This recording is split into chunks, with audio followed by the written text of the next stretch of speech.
भाई ये मजनू भाई, ये हमारा फेमस चाय वाले इधर हम क्या हो रहा है?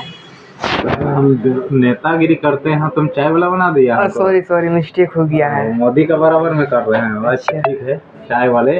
अच्छा, और अब आने वाले हैं गाय वाले 2029 में। और कुछ तब न देश को अलग पहचान और लेके जाएगा। आप कुछ बोलना चाहिएगा? मजनू है ना, मजनू अपना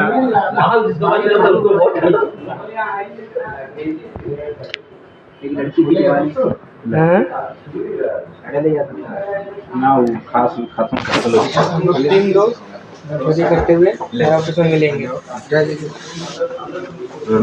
ये एटीएम कार्ड ऑफिस का। सॉरी भाई, ये गेट खोलने वाला कार्ड है।